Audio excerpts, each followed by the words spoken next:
Hello, everybody. It's Houston Millette. Welcome back to Hanging with Huey. Once again, thank you to Studio Place for making this all possible.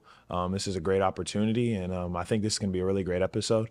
I have my role model, one of my best friends on the podcast today, and somebody who's really taught me everything I know about life pretty much. He's made everything possible in my life, and I'm incredibly grateful to have him. I think this would be an awesome kind of, series to start with, like the person who made it all possible. So today we have Wesley Millett, my father, here today on the pod. So I'll kind of let him do a lot of the talking today because when growing up, I mean, he used to give me so many valuable lessons on life and just like all the things I've learned. So I just want you to kind of introduce yourself, Dad, and kind of say how you grew up, where you come from, and like kind of up to when I was born, and we'll take it from there. Oh, wow. Okay. Okay. Well, first, this is a great day. I mean, I'm like sitting here on my son's podcast, and what could be better? I mean, obviously having your little sisters here would be awesome too. But I'm proud of you, dude. I'm really proud of you. So just for your viewers and your listeners, I will probably refer to you as Buddy a lot. And just so you guys know, Buddy's Houston's family nickname, only the family, Buddy's his family nickname. So it's interchangeable. No, but it's awesome being here today. I'm really proud of you, man. I love you. I'm really proud of you. Thank you, Dad. I love you. So, all right. So long and short, my story. So, I was raised by your grandmother, by Grammy, in North Jersey with my brothers and sisters. Went to James Madison undergrad. Maryland grad school. Then career-wise, I worked at BET, then MTV, or Victoria's Secret, then MTV. Ad agency for a bit, ran my own thing for a little while. And then, Cal, a number of years there in Berkeley, in athletics. Then over to the Pac-12, and now as the athletic director at UC Riverside. And I'll tell you, I feel like professionally, I feel like I'm doing exactly what God put me on this earth to do. Being your parent, Sully's dad, the two of you, is my son and my daughter, makes me a better professional every day because it allows me to make sure when I'm talking with the student athletes and when I'm talking with their parents that, I let them know I'm going to treat your son or daughter as if they were my own because I would not want anybody treating you and Sully any type of way. So I'm going to make sure that the student athletes that I'm responsible for and the coaches that manage them and build them, guide them, and develop them every day, treat them the way they're supposed to be treated. One of my mantras is be a good human, start there. If you're a good human, everything else falls into place. And then, as a dad, being your dad has been a lot of fun. It's been a lot of work because obviously it was me and you for a very, very long time. But I don't regret any of it. And it's been an awesome journey. And to see you where you are today as a dad is, it's awesome. It's because it's like I get to be your dad. That's the best job in the world. Be your dad and Sully's dad.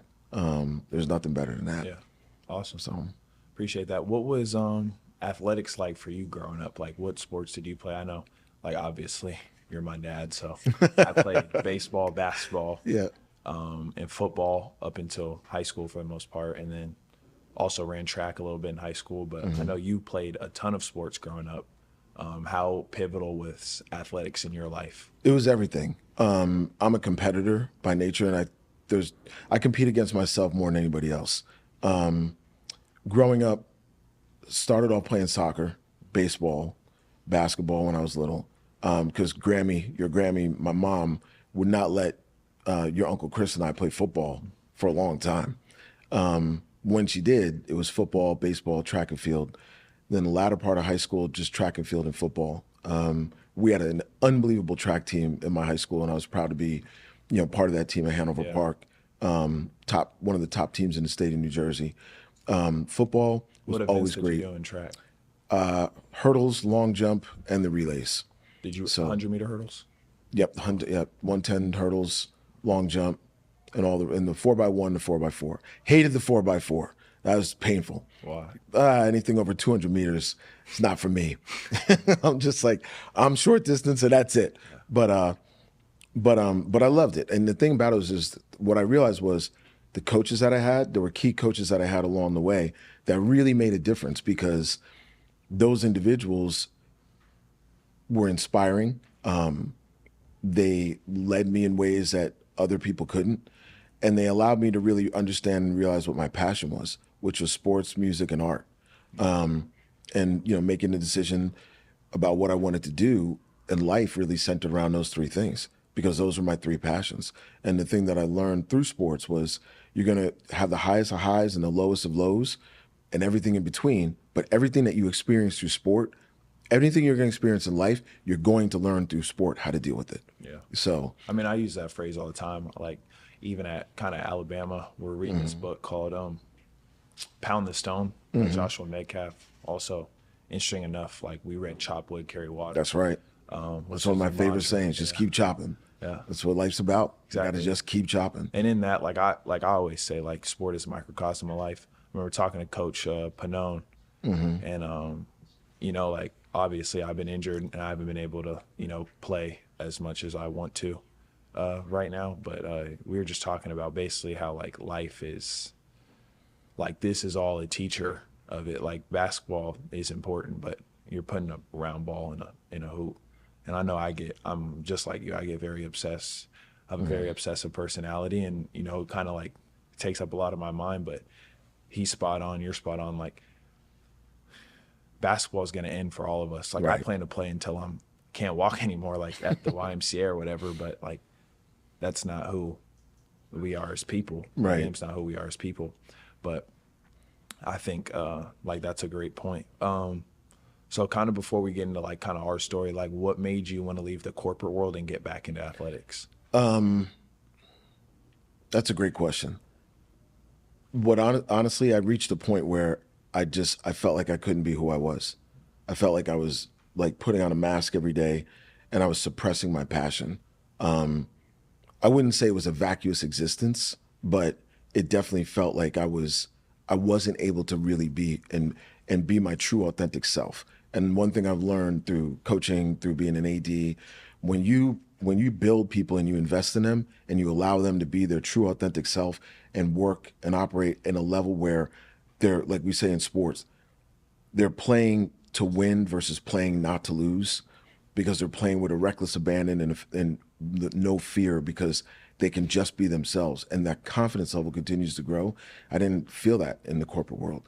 I felt like I was doing the job and, playing the part and playing the role. It was a good life. It was a great life, but it wasn't for me. I realized that athletics was my true calling. Once I got back into athletics, my career just started to skyrocket because I was able to be me and lead in the way that's truly authentic to me. I believe leadership is something that a lot of people take for granted. And just because you're in a position of leadership doesn't mean you know how to lead, right? In order to lead, people have to follow. So what does it take for people to follow? You want to inspire them. How do you inspire them? Like I always talk about, you have to build a great culture. And as a leader, your culture is really defined by you every day, right? To me, we built a culture of listening, caring. It's a culture that's inclusive, cares about people, and it meets people where they are to help them get to where they want to go. So as a leader, you have to invest in and you have to pour into your people. But if you're not meeting them where they are, you're forcing them to be in a place where they're trying to get to where you want them to be before they're ready.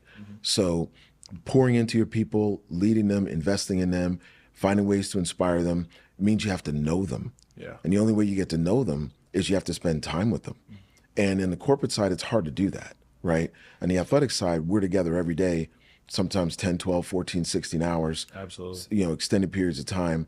And so you learn everything you're going to learn about that person. So when they're not at their best, how do you get them there? So it's the same thing with coaches. Coaches have to know when my student athletes or my players at the pro level aren't at their best, what do I need to do to get them there? So that's like with leadership. To me, the true test of a great culture is really simple. Are your people smiling? When you walk through your building, when you walk through the locker room, when you walk through the arena, when you walk through campus, whatever your venue is, are your people smiling? Are they happy? Yeah. Are you building an environment where they can flourish because they're happy? And that starts with the leader. They go as you go. Yeah. Awesome. So now I kind of want to pivot into kind of our life together. And so just to give like a little preface, like, so my dad and my mom I was born in Santa Monica, so literally right up the street Right. from here. Yeah, right down the street. Right down the street. So St. John's Hospital. yeah, they gotten a divorce. So then we moved to the Bay Area first, correct? And then they ended up getting divorced while I was about a year old. And so the divorce was finalized during, I would say, like when the economy crashed, right? Around like when I was 4 or 5 years old. So how difficult was like parenting me, like being a single dad in the Bay Area, which is an incredibly expensive market? Like how difficult was that? Like stress financially, trying to take care of a kid, work a job, take me to practice, and kind of, you know. Well, take it care was of me. it was hard. You know, it wasn't easy. The way I looked at it is obviously before your little sister was born, Soli was born. Those years together, you know, what I realized was, you know, my mom raised 5 of us by herself. So I was like, I used to say to Grammy, Ma, you raised 5, I can do 1. I can figure it out. And she was always encouraging, but I always knew, like, I set my goals and I knew what was most important. And the most important thing to me is you and your sister, right? There's nothing more important in my world than you and Soli. So there's nothing I won't do to make sure you guys are in a good place. So again, all those lessons you learn in life through sport, all of a sudden they came full circle. And Uncle Chris told me, you know, when I became a single parent and I was raising you, you know, he's like, hey man, you prepared every year, you know, to win a championship, whether it's state championship, national championship, whatever, with your teammates. This is the biggest championship you ever had because you only got 1 shot to raise your son. You got your whole life to get your career back. So, you know, I left the corporate world at that point so I could raise you. So I want to make sure I was there every day to get you to daycare, then get you to preschool, to get you to kindergarten, get you to middle school, pick you up, make sure you had everything you needed, because there was nothing more important to make sure you were set in a good place. We built a really strong community, you know, in the Bay where we lived for a long time. And every day I got up, it's like I always say, it's not what keeps me up at night, it's what wakes me up in the morning. And what wakes me up in the morning is making sure you're in a good spot. So it was hard. You know, it was a lot of pain, a lot of stress, but I knew that's when the whole thing came to me about, you just got to chop wood, just carry water. It's the process. You can't be married to the outcome. You got to be committed to the process. Yeah. So every single day, it was just get 1 day further, 1 day ahead. Then every night I'd say, how can I be better tomorrow than I was today? And so I'd evaluate my own performance as a dad, you know, as a professional, and whatever it took to make it work. And yeah, the economy bottomed out. During that time period. It was hard for a lot of people. It was exceptionally hard being in the Bay as a single dad, you know, with 1 income household trying to make it work. But we did it, you know, and that was all there is to it.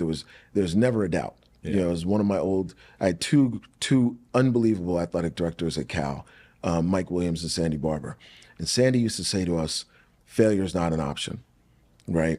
Yeah. And I've taken that with me my whole life. And Mike used to always say, big people have to do big things for little people to make sure they're in a good spot, right? So those 2 things I've always taken with me, and that carried over into raising you and all those fun days that we had, you know, as you hit middle school and, you know, at Cal when we were there. Awesome. Yeah. I just want to, you know, thank you for that. Obviously you sacrificed a lot. When you're younger, you don't really now that I'm older, and like now that You're really old now, huh? Well, now that I am older, You're a grown ass man now. That's right. You got the bass in your voice and everything.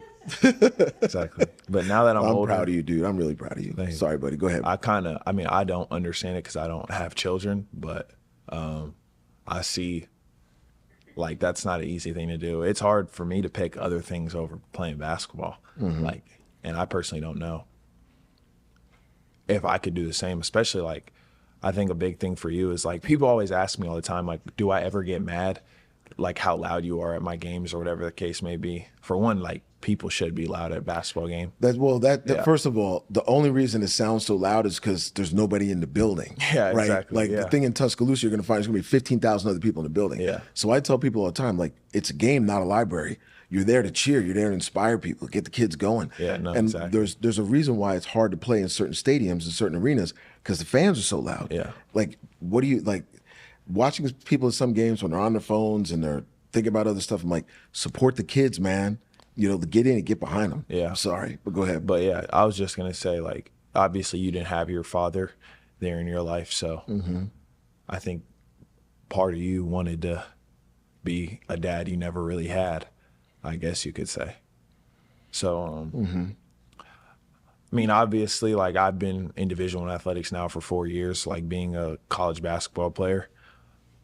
What does it take to have your kid become a collegiate basketball player? What is that formula for parents out there?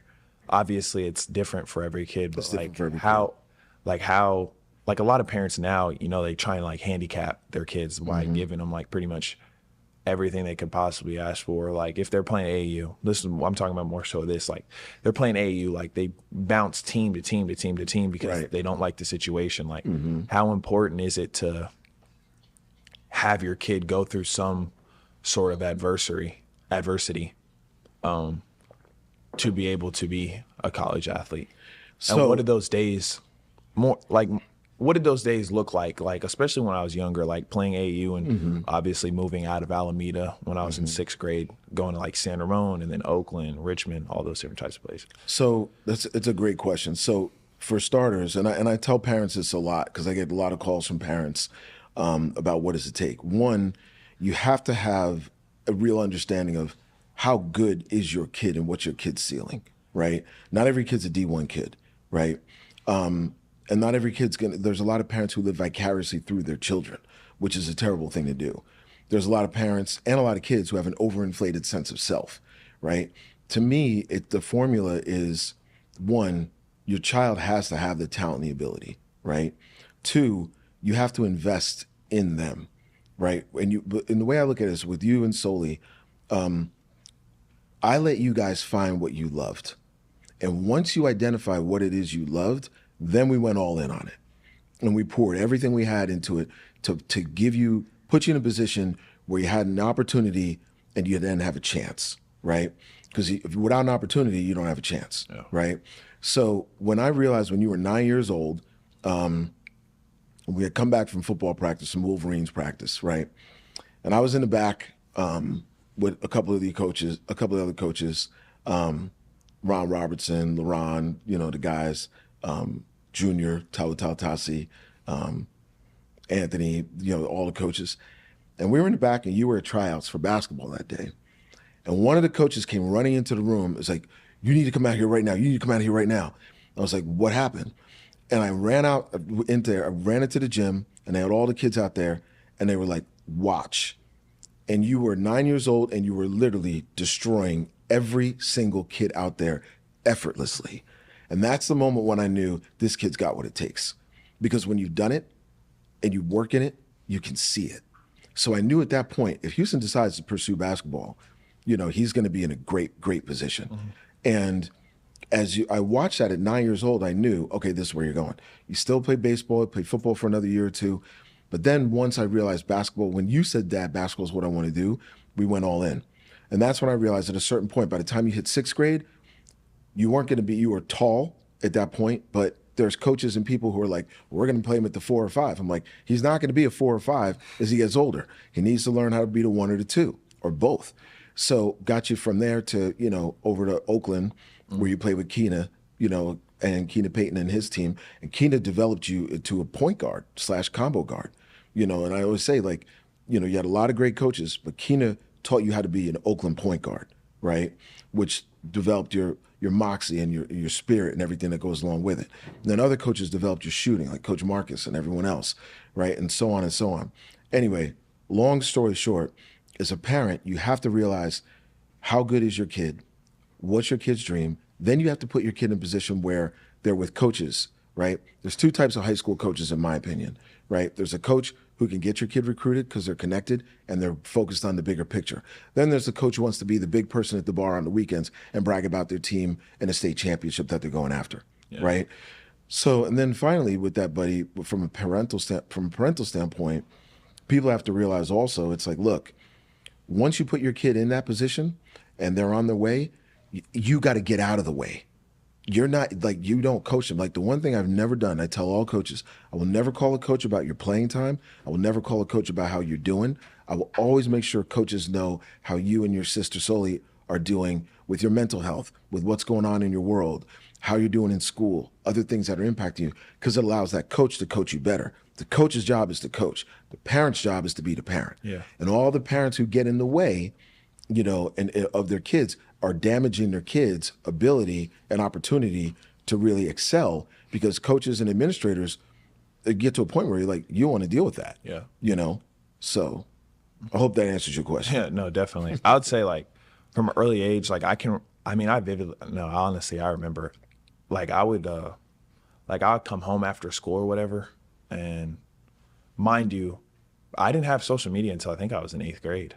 Right. You didn't let me get social media until 8th grade. So I was never on my phone like at all. So like what me and my friends would do after school, because he would work late, we'd go to the park and we'd just play like baseball, we'd play basketball, we'd just play football like all day long. Like there's ice plant. I don't know if you guys know what ice plant is, but we'd play It's like a real California thing. Yeah. Yeah. Ice plant's a real California thing. It's like kind of like this sharp, it's like near, if you are by a coast, you'll see it or look it up. But we used to play, I'm not going to use the phrase, but you throw the ball in the air and you go and like you try and tackle each other. And we used to play that like all the time growing up. And then we used to just go to the park, and like I would always go to the park. Like, I remember going to the park with like Zach especially. And like I would always look up videos on like my dad's old laptop at the house of just like shooting and how to shoot. And like I didn't really realize it, but like I mean I love basketball, and like if like you'll see it, you can see in somebody when they love it or not. So kind of like last thing, like what are some of your most memorable experiences like with us together? Just get some insight into the story. There's so many. I think one of them that I love the most is just driving in the car with you and Sully. Just taking drives, and wherever we're going, whether we're always driving long distances, right? Yeah. Whether it's to practice or a game or taking a trip, for whatever it may be for you or for her. Dinners, we used to make dinner and just, have that time where they were grilling out in the back or whatever. Watching you guys laugh, is probably the best part of life. Knowing your kids, as a parent, knowing your kids are happy is like the best thing ever. Yeah. Grandma used to always say, parenting is the toughest job you'll ever love. And to me, there's no truer statement. But I'd say probably we have so many memories around basketball and around sports because it's just a lifestyle for our family. But to me, it's not so much the sport aspect of it, but everything around it. Like when we fly places, drive places, go places, you see the world through sport. Yeah. And being able to have those experiences with you and with Soli, especially when she was little, just a little pup, following around and tagging along, and now she's doing it at the high school level. But just be able to be a part of that, and then to be part of the journey, right? To guide the journey, and then hand you off to, first Coach Romar, Coach Oates, Coach Murphy and the crew down in Tuscaloosa. Yeah. Just being part of that journey and watching you grow has been the best part. Like I tell people, it's a lot of fun being your dad, because you're a good kid and you become a good adult. You're becoming a really good adult and a really good young man because your value system's right. Your head's on straight. You're a good human. You care about people. You do some funny stuff. You're quick to you love, starting arguments, not arguments, but like the back and forth about who's the greatest ever and all those things, which I find comical and amusing. But it's just a lot of fun being your dad, man. Appreciate it. And then kind of like last question, this will go back, but I think it's an interesting opportunity. Obviously, like this podcast, like being able to this is a great podcast. I love the name too, man. Being able to do this as a collegiate athlete in like the NIL space. Like, I mean, Studio Place has been a great like NIL opportunity. It's been my favorite. It's been like the best kind of thing because I love being able to talk and like sit down with people and, kind of speak their mind. I love reading. I'm a big reader. I used to hate reading in high school, but like I do really appreciate it now. And so like kind of reading and getting a feel off people and like seeing different perspectives, I think is really interesting. But that kind of wants to signal my way. Like obviously college athletics is much different now as when you were in it. So what was it like at James Madison, like in terms of did guys get paid? Like, what was that like? Like, there wasn't even, you guys didn't even have cost of attendance back then. So No, what was that like? I'll say this: 30 years from now, Yeah, and the social media, like you social tell me, media talk aspect. about social media as well. So So 30 years from now, remember that question when you're talking to your son or your daughter and you're asking them what it's like. Because 30 years ago, yeah, obviously it was a lot different. Yeah. We didn't have social media, so you didn't have to worry about the scroll, right? I mean, today you see people like their heads at a certain angle and they're scrolling. You had to earn it. Yeah. Everything you did, you had to earn. I had great teammates, great classmates. I love JMU, man. JMU was, to me, I modeled my program at UC Riverside based on the experience I had as a student and a student athlete at James Madison, because they did it right. They cared about the student athletes. They cared about the students. Everybody was together on the campus. It was a real pivotal time in society as well. There were a lot of things going on back then. Like the 3 days before graduation was the Rodney King beating, right? So this is 92. Yeah. And so, but the way our community came together was everything. We didn't need social media for that. We had each other, right? You actually had real conversations with people. Now, when we connect, like there's No, it's several crazy. text People chains. can't talk really without. Yeah, it's like I always tell people all the time, don't like really if you walked into if you have 30,000 followers on your Instagram, right? If you walked into a mall or you walked into a building or you walked into a stadium and you saw 30,000, how many of those people would you know? How many of those people could you call by name, sit down, have a conversation with, and know what's going on in your life and their life outside of what you may have seen that they posted, right? It's the depth that we had. It's the substance that we had. We have real friendships, real relationships with people. Those dudes are my brothers for life, man. Yeah. And always will be. Like all of our kids now are doing what you're doing, or they're pursuing their dreams in whatever area it is. Yeah. Do you wish you had NIL back then? I mean, it would have been I'm nice. sure all of us do. Yeah. Right. But for the record, like as an AD, I have no issues with NIL. Yeah. None. I firmly believe that if we can pay coaches and ADs and administrators at the higher levels, Yeah. right? It's not really at the mid-major level. It's not that Yeah. much of a deal the way it is at the high major level. But if folks can make the salaries they are, Yeah. you take away the kids, the student athletes, especially in men's basketball and football primarily, but also in every other sport, you're not making that money. Yeah. The student athletes are the ones doing the work. Yeah. Right. So I'm fully in favor of what's happening right now. Now, I do believe there should be guardrails, and we don't know how this thing is going to play out ultimately. And for all of us, it needs to be reined in to a degree with some parameters and guardrails, so we know how to operate. It will, like, out just being at this like The SEC leadership SEC thing. leadership I'm really council. proud of you for that, by the Appreciate way. it. I'm really proud of you. That wait, hold on. So that's really big, man. Because again, this is not just about being a student athlete, right? You're more than a basketball player. Yeah. No, and exactly. being part of that crew, like that was one of the proudest days I've had when you sent me the post of you and your other classmates at Alabama participating. No, it was awesome. Like, especially being like a transfer student, like being able to go there. It's the first time they had it in Dallas, and like the SEC is the only conference that meets in a location with their athletes. It's been in Birmingham for years. I'm happy it went to Dallas, so because you kind of get away and like everybody's there. Right. But when we were there, like Greg Sankey came to talk to us, and we had his name was Matt. Can't remember his last name, but he was like the lawyer, basically that kind of goes through everything.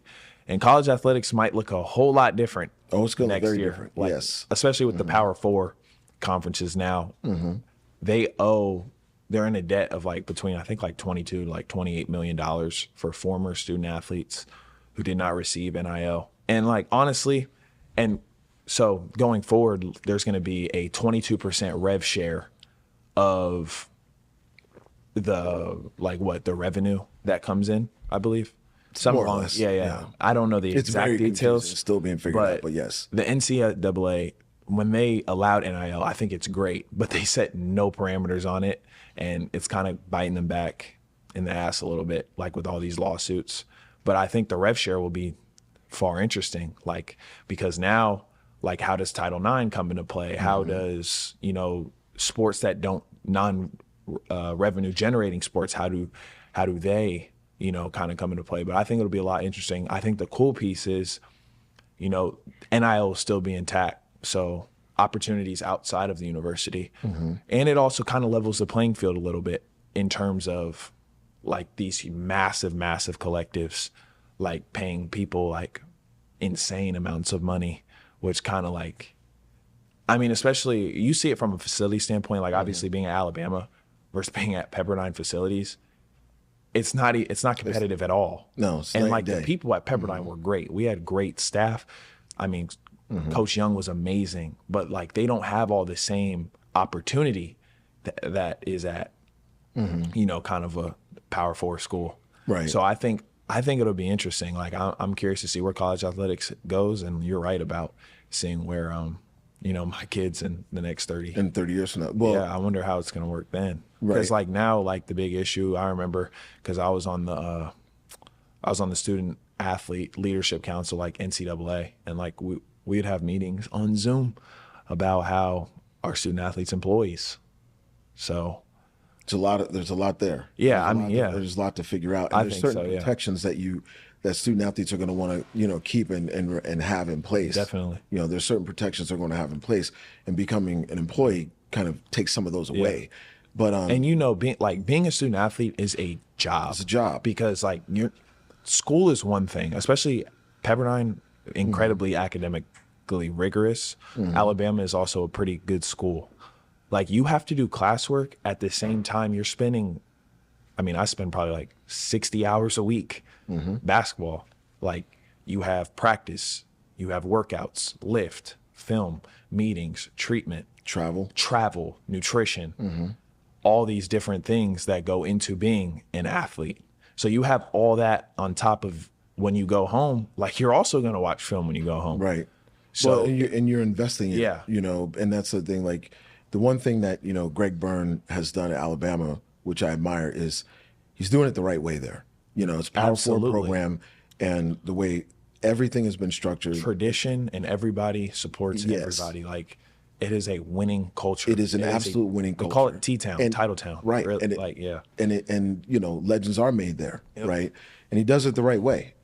Greg was at Arizona when I was at Cal. He was the AD there when I was working under Sandy and then Mike. And we watched what he was doing there. Yeah. And so what he's been able to do in the model that he's set, and the model that, quite frankly, with Yale, Alabama, from a collective standpoint, I don't think there's a better one in the country in terms of how they've got it structured, how it runs, and the way that it operates, because it's doing it the way it's supposed to be done, right? Most definitely. So you scale it down, at the mid-major level for places like mine at UCR, it's how do we remain competitive in that space and still continue forward where we can be. So like you think about, like, for example, our men's basketball program. Yeah. When I took over 4 years ago and hired Mike as our coach, Mike Pio, we were at the bottom of the league. Yeah. And in the last 4 years, you take the last 4 year aggregate, that aggregate, we're the third best team record-wise in that conference. That's awesome. Now, that's not because of NIL. That's because of culture, coaching, and development, and just buy into what we're doing. Now we're adding in the NIL piece. That only adds to it. So you want to remain competitive. You may not win the NIL space, but NIL, you're not going to buy a championship. No, it's hard to do. Miami tried to do it. Miami tried to do it. At the pro level, the Cowboys have tried to do it for years. Yeah. Right? How's that work out for them? Yeah. No offense to Cowboy fans, but at the same time, it's like you can't buy wins. You still have to coach. You still have to develop. The players still have to play. They got to come together, and you can have all the great names in the world. But one of the other things we talked about when you were going on all your visits when you hit the portal was what coach or what coaching staff, what administration on a campus are doing it the right way, where they're truly bringing everybody together, where it's done the right way. Yeah, like Nate Oates, Coach Preston, like all these guys come from mid-major programs. Right. Like if you look at our team, half the team like comes from mid-major like they know what it's like to not have resources to grind, and like they are grinders. They want to win. And like the one thing I can appreciate, they're not like a lot of teams now are like they're not buying anybody, but like they're recruiting people that fit what they do. Right. And it's not about the money. We want to win. We want to get 4 championships, the one in Vegas, the 2 SECs and the championship. And so, Natty, yeah. yep. I mean, I'm excited, but yeah, I think NIL's headed in a very interesting direction. Still Well, really up in the air. Yeah, and it's like one of the things I always say, you got to find a way, right? Like Absolutely. when I listen to coaches and administrators complain about it, I'm just like, shut up, stop complaining, because the bottom line is, it's here. It's like anything else, figure it out, or it'll figure itself out for you, right? Yeah, so you always just got to figure me, it out. You've always Find a told way. me like, do what you love and the money will come. That's right. Like, but you got to do what you love first, man. Like, You do. I don't play basketball for money. Like, I play it because I love playing basketball. Right. Like, And basketball opens doors. Yeah. You see the world. Exactly. The You get relationships you unbelievable build. relationships. Exactly. You know, I mean, that's the beauty of sport. Like, if you think about, like, right now, the whole world, well, a lot of the world's watching the Olympics, right? Yeah. The whole world's watching the World Cup, right? The Super Bowl is a different deal, right? But sport brings nations together. No, exactly. You know, it Like transcends. that photo Greg Byrne has in his office. It's a photo. You could probably Google it. It's a football game. And it's like from 1900s or something. And it's black and white. And there's just like a crowd full of people watching the game and a building's burning on fire behind them. And they're focused on the game. So that's what right. sport can do. I mean, because sport, like the one thing I love about sport, especially, you know, not to make it political, but you look at the political environment and the world that we live in. Just take America, for example, right? America can be divided on so many different things. Sport is the one thing that brings people together. Yeah. Right? Across racial lines, race, ethnicity, religion, gender, politics, social society, like class and society, whatever. It brings people together. So I take my job very seriously, because I know I'm in charge of 325 student athletes, 75 coaches and staff, 400 plus people every day, and their families. But when we go out, and no matter what's going on in the world, when we go out and compete, we're bringing a university and a community and a region together behind a common cause. You scale it up. Like, to me, I'm definitely going to the Euro Cup the next go round. Like, just watching all the nations come together and how much fun people are having just being around one another. You know, it's like you talk about, be a good human, start there. And you realize, like, that's what's most important in life. And if sport is the thing that can do that, you know, what could be better? For sure. You know, I mean, when you think about it, son, you're going to have an opportunity to do what you love and earn a living for a period of time in your life somewhere in the world. Yeah. Playing the game you love. For sure. And then you'll be able to go from there to coaching or being an administrator or doing whatever you want to do professionally. You know, you've been in one great school at Pepperdine. You're going to graduate from another great school at Alabama, and who knows what happens after that. Yeah. But you're already set up in great position for life, because you've learned all of these things so far. Exactly. You know, how you've been raised, what you've experienced as a kid, you know, where you are now, the coaches that have been around you, the people, your parents, your family. Man, it's just great. And it's like, you guys have, as a parent, you always want the next generation to be better, right? You always want your kids to do better than you did, right? So to me, I'm just like, watching where you are and then watching where Soli's going to be, like, this is the best thing in the world as a dad. You know, I'm really proud of you guys, man. Thank you, Dad. Well, I appreciate you. Man, I appreciate you too. Podcast today, coming on and hanging with Huey. Thank you guys for listening. Once again, thank you to Studio Place for, you know, giving us this opportunity to kind of tell our story. This is the most important story in my life. And I really love my father, and he has a lot of good nuggets. He impacts so many people in the world. I used to always get upset with him because it doesn't matter who you are, like whether you're on the street, whatever, you're like, he'll talk to you. He'll make time for you. He'll somehow find a way to connect. Dude is a legend at connecting. So I appreciate you coming on, Dad. So thank you. Thank you for having me, son. This is a great day for me. Watching my boy do what he does and watching you become a man and just like hanging with Huey, all the things you're doing. I mean, what could be better? I'm proud of you, man. I love you. Thank you, Dad. I love you.